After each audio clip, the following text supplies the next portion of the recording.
Assalamualaikum warahmatullahi wabarakatuh. Selamat siang teman-teman.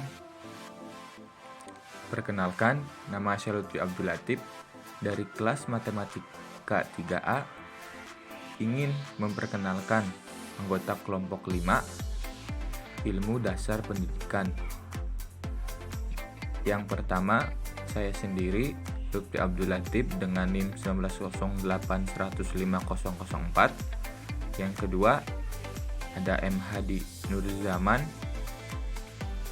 dengan NIM 19081050032. Dan yang ketiga, ada Ahmad Faisal Yusuf dengan NIM 19081050025. Di sini kami akan mencoba menjelaskan materi ilmu dasar pendidikan dengan judul komponen, fungsi, dan tujuan pendidikan. Selanjutnya, saya akan mencoba menjelaskan bagian yang pertama, yaitu adalah komponen pendidikan. Komponen pendidikan terbagi menjadi 6 bagian. Yang pertama ada tujuan, yang kedua ada pendidik, yang ketiga ada peserta didik, yang keempat ada materi, yang kelima ada metode, media, dan alat pendidikan, yang keenam ada lingkungan pendidikan. Nah, keenam komponen yang telah dikemukakan itu adalah saling mempengaruhi dan saling berinteraksi sesamanya dan tidak dapat dipisahkan. Sebagai contoh, keterkaitan 6 komponen tersebut adalah kita amati guru dan murid yang sedang melakukan kegiatan pembelajaran, terutama materi menghitung luas bangun datar. Pertama-tama, guru itu menjelaskan apa yang ingin dicapai dengan kegiatan menghitung luas benda datar tersebut atau bidang datar. Tujuannya tidak lain agar murid dapat menghitung luas tersebut dan sambil murid membuat bentuk bidang datar pada papan berpaku serta gelang karet yang sudah disediakan. Murid mencoba menghitung luas masing-masing benda yang dibuatnya dengan menghitung jumlah kotak-kotak yang ada pada setiap bagian. Kemudian guru bersama murid menyimpulkan rumus menghitung luas segi 4 dan segi 3 sama kaki tadi. Selanjutnya dibagikan lembar kerja yang berisi tugas untuk menghitung luas pekarangan sekolah atau luas papan tulis dan sebagainya. Terakhir, guru mengumpulkan tugas dari murid dan guru menilainya. Nah, dalam kegiatan tersebut tadi, contoh tersebut, kita menemukan beberapa komponen, yaitu adanya tujuan, adanya guru, adanya murid, adanya metode, dan adanya alat, serta adanya materi dan lingkungan. Nah, untuk lebih jelasnya, saya akan mencoba menjelaskan satu persatu komponen tersebut. Yang pertama, ada tujuan. Tujuan merupakan komponen pendidikan yang memiliki posisi paling penting dalam proses pendidikan. Bermacam-macam tujuan pendidikan yang diinginkan oleh pendidik sebaiknya dapat dicapai oleh subjek, yaitu peserta didik itu sendiri. Semua tujuan-tujuan itu harus bersifat normatif baik. Normatif baik artinya tidak bertentangan dengan hakikat perkembangan peserta didik dan dapat diterima sebagai nilai hidup yang baik. Dalam sistem pendidikan nasional, tujuan umum pendidikan dijabarkan dari falsafah bangsa, yaitu Pancasila. Makna tujuan pendidikan nasional itu adalah membentuk manusia Indonesia yang bisa mandiri dalam konteks kehidupan pribadinya, kehidupan bermasyarakat, berbangsa, dan bernegara, serta berkehidupan sebagai makhluk yang beragama ketuhanan yang Maha Esa. Tujuan pendidikan ada yang sifatnya ideal dan ada yang sifatnya nyata. Tujuan yang sifatnya ideal biasanya dirumuskan dalam bentuk tujuan pendidikan yang sifatnya umum, sedangkan tujuan yang sifatnya nyata dirumuskan dalam bentuk tujuan khusus. Untuk mencapai tujuan umum tersebut, ada beberapa tujuan yang harus dicapai terlebih dahulu, yang disebut dengan tujuan antara, yaitu tujuan yang dilaksanakan dalam bentuk pengkhususan karena mengingat keadaan yang ada di dalam diri pendidik, lingkungan, dan peserta didik itu sendiri. Hal-hal yang menyebabkan terjadinya pengkhususan tujuan umum antara lain karakter peserta didik. Yang pertama, karakter peserta didik, tingkat kemampuan, tingkat perkembangan kognitif, bakat, minat, jenis kelamin, dan sebagainya. Yang kedua, tuntutan persyaratan pekerjaan di lapangan yang merupakan pencapaian tujuan peserta didik. Yang ketiga, ada perbedaan pandangan hidup masing-masing bangsa menunjukkan perlunya pengkhususan tujuan ini. Yang keempat, perbedaan tujuan yang ingin dicapai masing-masing lembaga atau jalur pendidikan sekolah, jalur pendidikan luar sekolah, termasuk pendidikan keluarga yang mempunyai fungsi yang berbeda. Yang kelima, kemampuan-kemampuan yang ada pada pendidik sendiri. Tujuan umum yang akan dicapai di lingkungan sekolah biasanya kita jabarkan dalam tujuan-tujuan yang lebih kecil. Tujuan yang berfungsi sebagai perantara untuk mencapai tujuan umum dinamakan tujuan intermedier atau tujuan sementara. Kesementaraan tujuan khusus atau intermedier ini terletak dalam kenyataan bahwa apabila tujuan khusus itu telah dicapai, maka tujuan itu menjadi alat untuk mencapai tujuan khusus lainnya, dan seterusnya. Kita mengenal 4 jenjang tujuan pendidikan, yaitu ada yang pertama, tujuan umum pendidikan, yakni manusia Pancasila. Yang kedua, ada tujuan institusional pendidikan atau tujuan lembaga pendidik, misalnya tujuan sekolah dasar, tujuan universitas negeri, atau yang lainnya. Yang ketiga, ada tujuan kurikuler, tujuan standar kompetensi bidang studi atau mata pelajaran, misalnya tujuan IPA, tujuan IPS, tujuan bahasa, ataupun tujuan agama. Yang keempat, ada tujuan instruksional kompetensi dasar, tujuan untuk setiap kegiatan proses belajar mengajar. Tujuan instruksional tersebut adalah kompetensi dasar yang secara nyata harus dicapai dalam proses belajar dan mengajar di kelas. Tujuan ini juga sebaiknya diterapkan dan dijabarkan oleh seorang guru secara operasional menjadi tujuan pembelajaran khusus yang sekarang kita mengenalnya dengan indikator TPK. Jadi, dengan demikian, untuk mencapai tujuan paling tinggi, yaitu tujuan umum itu sendiri, kita harus memulainya dari tujuan paling bawah. Oleh sebab itu, perumusan tujuan yang ada di bawah akan sangat berpengaruh tercapai atau tidak tercapainya tujuan yang paling atas. Yang kedua, ada pendidik. Siapakah sebenarnya pendidik itu? Teman-teman ada yang bisa menjawab? Ya, pendidik itu adalah orang yang mempunyai tanggung jawab dalam melaksanakan pendidikan. Pendidik bertugas membimbing dan mengembangkan potensi-potensi yang dimiliki oleh peserta didik itu pada tiap-tiap tahapannya. Misalnya, orang tua. Orang tua biasanya disebut pendidikan menurut kodrat, sedangkan guru dan tenaga-tenaga lainnya yang sejenisnya disebut pendidik menurut jabatan. Nah, orang tua ini sebagai pendidik menurut kodrat adalah pendidik pertama dan utama Sebaiknya hubungan orang tua dan dengan anaknya dalam hubungan edukatif mengandung dua unsur dasar. Yang pertama ada unsur kasih sayang orang tua terhadap anak, dan yang kedua ada unsur kesadaran akan bertanggung jawab dari pendidik itu menurut perkembangan anak.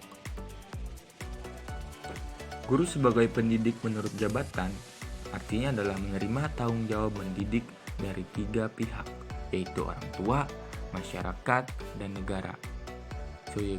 Seyogianya lah guru diharapkan memiliki sikap-sikap dan sifat-sifat yang normatif, baik sebagai kelanjutan dari sikap orang tua pada umumnya.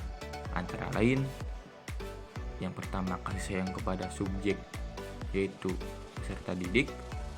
Yang kedua ada tanggung jawab kepada tugas mendidik itu sendiri.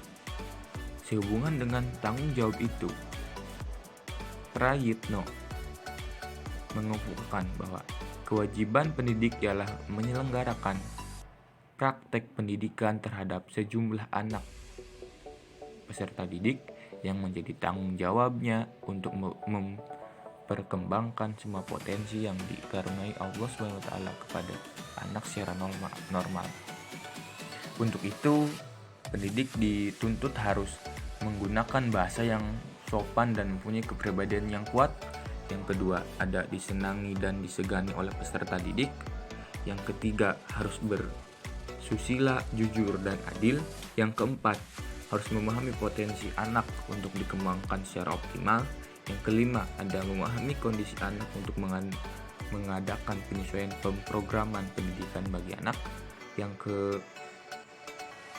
keenam, ada bekerja sama dengan orang tua anak tersebut dan pihak-pihak lain yang terkait dengan pendidikan anak seoptimal mungkin.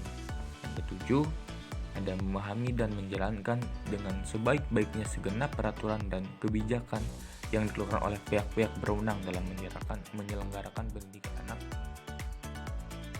Yang ketiga, ada peserta didik. Istilah peserta didik digunakan berdasarkan pandangan bahwa makhluk manusia yang dididik adalah makhluk yang berkepribadian. Istilah tersebut digunakan mengingat bahwa pendidikan adalah suatu proses sepanjang hayat. Pendidikan juga merupakan suatu proses penyesuaian diri dan proses pemecahan masalah. Dengan kata lain, bisa disebut juga proses memanusiakan manusia. Apakah ada syarat-syarat hakikat dari peserta didik itu? Berkenaan dengan pertanyaan tersebut, Raka Joni menyatakan bahwa hakikat peserta didik didasarkan kepada 4 hal, yakni peserta didik bertanggung jawab atas pendidikannya sendiri sesuai dengan wawasan pendidikan seumur hidup. Yang kedua, ada peserta didik memiliki potensi baik fisik maupun psikologis yang berbeda-beda, sehingga masing-masing peserta didik merupakan insan yang unik. Yang ketiga, ada peserta didik memerlukan pembinaan individual serta perlakuan yang manusiawi. Yang keempat, ada peserta didik yang pada dasarnya merupakan insan yang aktif menghadapi lingkungan. Itu harus dimungkinkan dan diupayakan agar anak yang pertama memperoleh kesempatan, fasilitas, dan pelayanan pendidikan dari orang tua dan pendidik negara. Yang kedua, ada terhindar dari pemaksaan kehendak dari orang tua pihak lain yang mengganggu menyelenggarakan pendidikan anak. Yang ketiga, ada terhindar dari hambatan yang menghalangi penyelenggaraan pendidikan anak. Yang keempat, ada terhindar dari perlakuan yang merugikan penyelenggaraan pendidikan. Dan yang kelima, ada terhindar dari peraturan atau kebijakan yang memaksakan. Keempat, ada materi pendidikan. Pendidikan bertujuan untuk mengembangkan berkenaan dengan aspek kognitif, afektif, dan psikomotor. Untuk mencapai tujuan tersebut, maka pemilihan materi yang tepat akan sangat berpengaruh. Kriteria apakah yang harus dipertimbangkan dalam memilih materi itu? Mengapa harus demikian? Nah, kriteria atau syarat utama yang harus dipertimbangkan dalam pemilihan itu adalah sebagai berikut ini. Yang pertama, ada materi harus sesuai dengan sesuai dan menunjang tercapainya tujuan. Yang kedua, ada materi harus sesuai dengan karakteristik perkembangan peserta didik. Dari poin di atas, dapat kita ambil bahwasannya materi yang diberikan harus sesuai dengan tujuan pendidikan.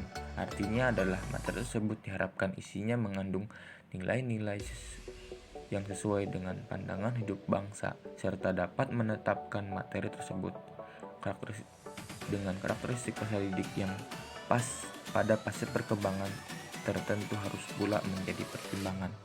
Materi yang akan diberikan harus dapat disesuaikan dengan kemampuan peserta didik, menarik perhatian, minat, umur, bakat, jenis kelamin, latar belakang, dan pengalaman.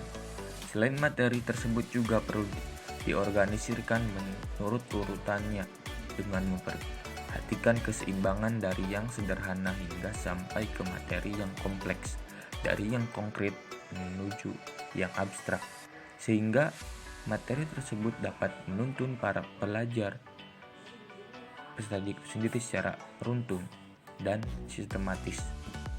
Nah, dengan hal tersebut diharapkan pada akhirnya hal-hal tersebut dapat mempermudah peserta didik dalam mempelajari suatu materi. Nah, selanjutnya ada metode, media, dan alat pendidikan.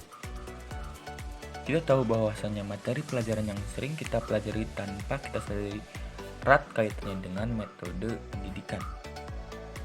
Kenyataan menunjukkan bahwa peristiwa pendidikan ditandai dengan adanya interaksi edukatif. Agar interaksi ini dapat berlangsung secara edukatif dan efisien, untuk mencapai tujuan tersebut terdapat 3 yang harus dipilih. Diantaranya adalah yang pertama, ada metode. Metode adalah cara yang berfungsi sebagai alat untuk mencapai tujuan. Dalam menetapkan faktor tersebut, alangkah baiknya kita mengetahui apakah suatu metode itu tepat atau kurang tepat. Tepat atau kurang tepatnya itu ditentukan oleh yang pertama, ada tujuan yang ingin dicapai. Kalau tujuan yang ingin dicapai adalah supaya murid dapat melakukan sesuatu, dapat menggunakan metode demonstrasi, simulasi, atau bermain peran. Yang kedua, ada faktor murid. Artinya adalah peserta didik sangat berpengaruh terhadap suatu metode. Misalnya pada kelas yang muridnya aktif dapat menggunakan metode diskusi, sedangkan pada kelas yang umumnya muridnya pasif, metode tersebut kurang berhasil. Yang ketiga, ada faktor guru itu sendiri atau pendidik. Artinya adalah pendidik tanpa kita sadari juga berpengaruh terhadap suatu metode. Misalnya, ada metode yang berhasil pada seorang guru namun kurang berhasil digunakan oleh guru lain. Dengan kata lain, secara umum metode yang sering dipakai pasti memiliki kekurangan dan kelebihannya masing-masing. Yang kedua, ada media. Media adalah segala bentuk atau sesuatu yang dapat digunakan untuk menyalurkan pesan dari pengirim ke penerima.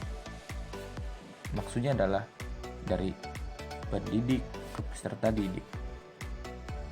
Tujuannya adalah sehingga dapat merangsang pikiran, perasaan, perhatian, dan minat serta peserta didik sedemikian rupa sehingga memudahkan pembelajaran dalam pendidikan. Yang ketiga, ada alat pendidikan. Alat pendidikan adalah suatu upaya atau tindakan atau perbuatan atau situasi atau benda atau alat yang dengan sengaja digunakan untuk mencapai suatu tujuan dalam proses pendidikan. Ada 2 macam pengertian alat pendidikan, yaitu yang pertama, ada alat pendidikan yang bersifat tindakan. Alat ini berfungsi sebagai preventif atau pencegahan, mencakup teladan, anjuran, suruhan, pengarahan, dan pembinaan. Sedangkan yang berfungsi represif, reaksi setelah ada perbuatan, mencakup syarat, pujian, hadiah atau ganjaran, teguran, dan hukuman. Penggunaan alat-alat pendidikan yang bersifat tindakan ini haruslah bijaksana dan disesuaikan dengan situasi dan kondisi, serta selalu didasarkan oleh rasa kasih sayang dan tanggung jawab. Pada prinsipnya, alat-alat preventif lebih baik daripada alat-alat pendidikan yang represif. Pemilihan alat pendidikan ini juga harus digunakan dan dipertimbangkan beberapa hal, antara lain situasi hubungan antara guru dan murid, perbedaan sifat dan karakter murid. Yang selanjutnya ada pada anak yang normal sebaiknya digunakan tindakan yang preventif. Penggunaan kecaman, ancaman, dan hukuman haruslah hati-hati dan bijaksana. Alat pendidikan yang berupa benda, yaitu berupa kebendaan sebagai alat bantu yang lazim disebut sarana pengajaran seperti alat pengajaran. Penggunaan alat pendidikan sebagai alat bantu harus mempertimbangkan berbagai faktor seperti berikut: tujuan yang ingin dicapai, alat-alat yang tersedia, pendidik mana yang menggunakannya, bagaimana karakteristik peserta didik itu sendiri, di mana alat tersebut digunakan. Yang terakhir ada lingkungan pendidikan. Fungsi lingkungan pendidikan ini tergantung jenis lingkungan tersebut. Nah, sekolah sebagai suatu lembaga pendidikan berfungsi antara lain pusat pendidikan formal, pusat kebudayaan, dan pusat lembaga sosial. Fungsi tersebut merupakan fungsi ke dalam atau intern, sedangkan fungsi eksternalnya adalah berpartisipasi membantu keluarga dan masyarakat dalam hal penyelenggaraan pendidikan formal dan non-formal.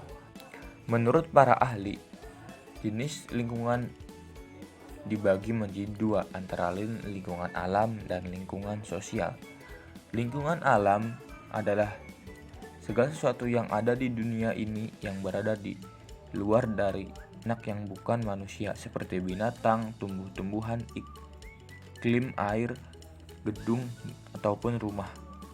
Lingkungan sosial adalah semua manusia yang berada di luar diri seseorang yang dapat mempengaruhi diri orang tersebut, baik secara langsung maupun tidak langsung. Menurut tempat pelaksanaan pendidikan, lingkungan dibedakan menjadi lingkungan keluarga, lingkungan sekolah, dan lingkungan masyarakat. Lingkungan keluarga merupakan lingkungan yang pertama dan utama bagi anak, karena di lingkungan itulah pertama-tama anak menerima pendidikan yang diberikan oleh orang tua. Lingkungan keluarga juga merupakan dasar utama bagi pembentukan kepribadian anak. Orang tua juga diharapkan dalam melaksanakan pendidikan ini selalu memperhatikan hakikat perkembangan anak. Keluarga juga dikenal sebagai pendidikan yang pertama dan utama. Nah, predikat ini juga mengindikasi betapa pentingnya peran dan pengaruh keluarga dalam pembentukan perilaku dan kepribadian anak. Pandangan seperti ini sangat logis dan mudah dipahami karena beberapa alasan berikut ini. Yang pertama adalah keluarga merupakan pihak yang paling awal memberikan banyak perlakuan kepada anak. Yang kedua, ada sebagian besar waktu anak berada di lingkungan keluarga. Yang ketiga, karakteristik hubungan orang tua dan anak berbeda dari hubungan anak dengan pihak-pihak lainnya, seperti guru, teman, dan sebagainya. Yang terakhir, interaksi kehidupan orang tua dan anak di rumah bersifat asli, seada-adanya, dan tidak dibuat-buat. Samping itu, hal-hal lain perlu diperhatikan orang tua adalah menjaga kualitas hubungan orang tua dan anak, gaya pengasuhan orang tua, dan persoalan-persoalan keluarga. Semua hal tersebutlah yang akan berpengaruh terhadap anak, terutama jika ada orang tua yang bekerja atau karir, akan sangat bermasalah bagi anak ketika orang tua tersebut lebih mementingkan pekerjaannya. Dengan demikian, keluarga sebagai lingkungan pendidikan ikut memberikan andil yang sangat besar dalam pencapaian pendidikan nasional. Yang kedua ada sekolah, lingkungan sekolah. Sekolah disebut juga lingkungan pendidikan yang Kedua, yang bertanggung jawab melaksanakan pendidikan di lembaga ini adalah guru. Peran guru sangat berpengaruh terhadap pencapaian tujuan pendidikan. Jalur pendidikan sekolah ini juga merupakan pendidikan yang diselenggarakan di sekolah melalui kegiatan belajar mengajar dengan organisasi yang tersusun rapi, terencana, berjenjang, dan berkesinambungan. Sifatnya adalah formal, diatur berdasarkan ketentuan-ketentuan pemerintah, dan mempunyai keseragaman pola yang bersifat nasional dalam rangka meningkatkan kualitas sumber daya manusia Indonesia dalam mewujudkan masyarakat yang maju, adil, dan makmur. Di bawah ini akan dijelaskan fungsi pendidikan formal.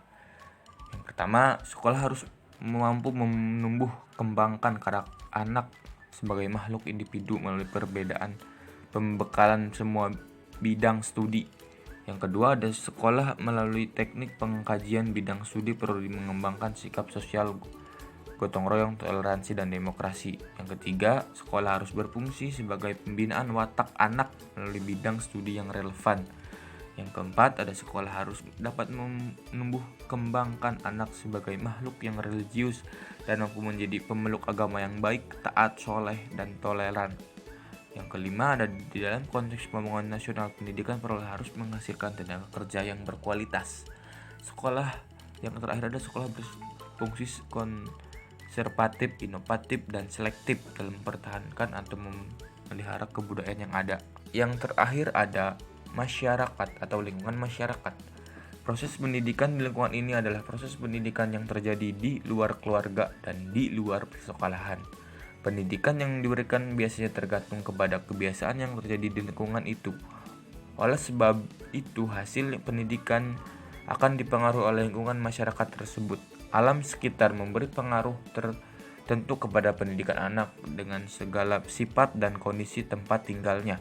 Karena setiap masyarakat itu lingkungannya sangat bervariasi, maka akan berpengaruh yang dihasilkan oleh itu pun terhadap proses pendidikan anak.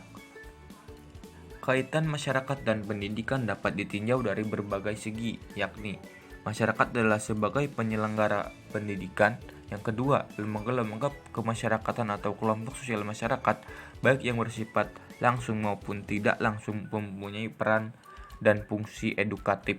Yang ketiga, dalam masyarakat tersedia sumber belajar baik yang dirancang maupun dimanfaatkan.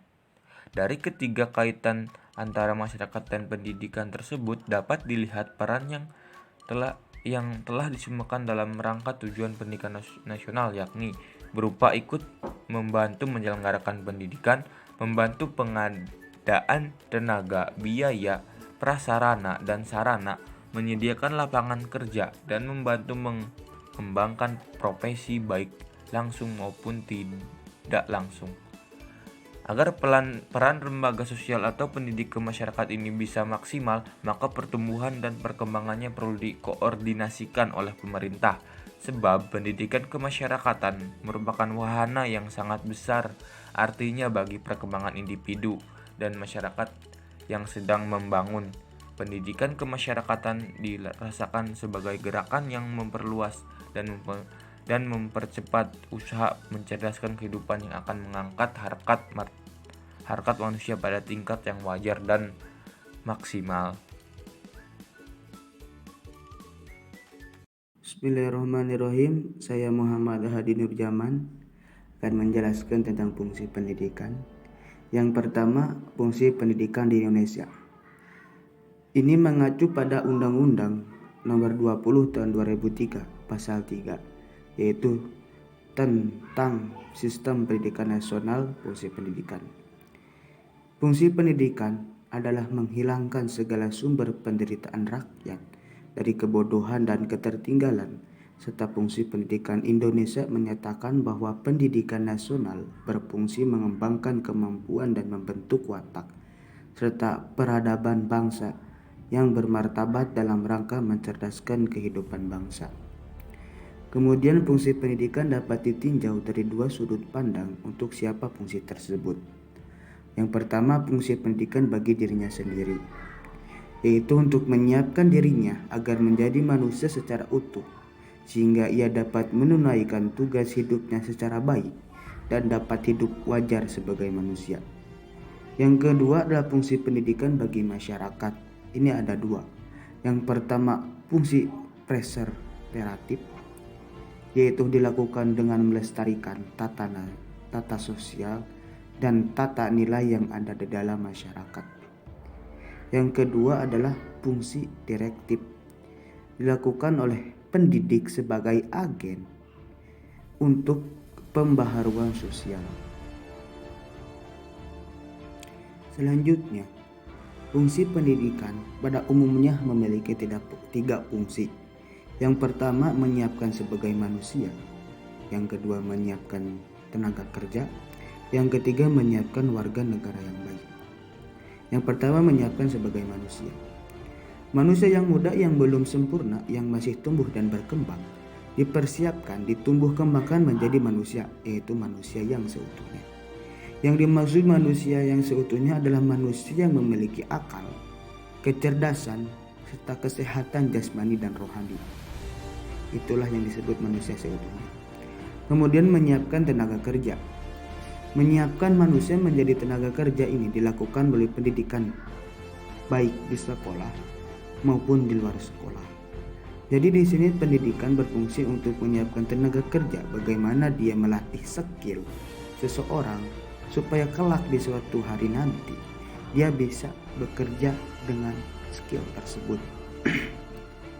Yang ketiga adalah menyiapkan warga negara yang baik,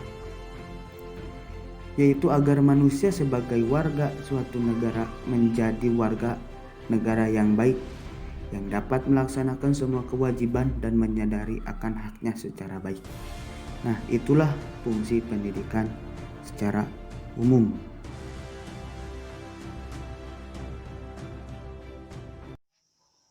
Ya, yang berikutnya ada tujuan pendidikan. Tujuan pendidikan itu mempunyai dua. Yang pertama tujuan umum dan yang kedua adalah tujuan khusus. Tujuan umum. Rumusan tujuan umum pendidikan merupakan rumusan tujuan pendidikan yang bersifat luas dan mencakup seluruh hakikat kemanusiaan secara universal. Sementara tujuan khusus pendidikan merupakan penjabaran yang bersifat detail dari rumusan tujuan umum pendidikan. Tujuan pendidikan nasional Indonesia sesuai dengan Undang-Undang Dasar Nomor 20 Tahun 2003. Pendidikan diupayakan dengan berawal dari manusia apa adanya atau aktualisasi dengan mempertimbangkan berbagai kemungkinan yang apa adanya atau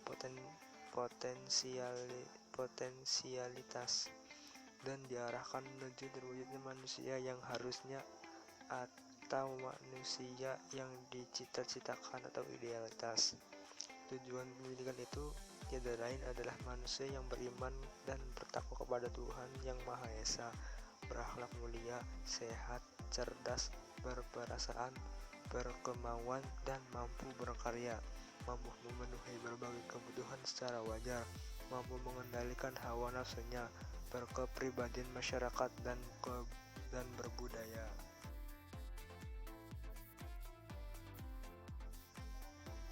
Sementara tujuan pendidikan nasional di Indonesia itu mempunyai 4.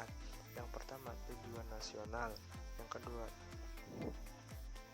kedua tujuan institusional, yang ketiga tujuan kurikuler, dan yang keempat tujuan instruksional. Tujuan nasional. Rumusan tujuan pendidikan nasional umumnya dirumuskan dan ditetapkan dalam suatu undang-undang yang sekarang dikenal dengan Undang-Undang Dasar Undang-Undang Nomor 20 Tahun 2003, sistem pendidikan yang telah saya sebutkan sebelumnya. Dan yang kedua tujuan institusional. Tujuan institusional merupakan penyebaran dari tujuan pendidikan nasional pada tingkat institusi atau lembaga. Oleh karena itu, rumusan tujuan institusional menyesuaikan dengan karakteristik tujuan lembaga di mana pendidikan itu berlangsung. Yang ketiga, tujuan kurikuler. Tujuan kurikuler adalah penyebaran dari tujuan institusional yang berisi tentang muatan-muatan tujuan yang akan dicapai setelah suatu program pengajaran selesai dilaksanakan dalam suatu bidang atau mata pelajaran tertentu. Dan yang terakhir tujuan instruksional. Tujuan instruksional merupakan tujuan yang harus dicapai setiap proses pembelajaran selesai dilaksanakan. Dengan demikian, tujuan instruksional lebih bersifat operasional, dapat diukur, dan dinilai secara otentik.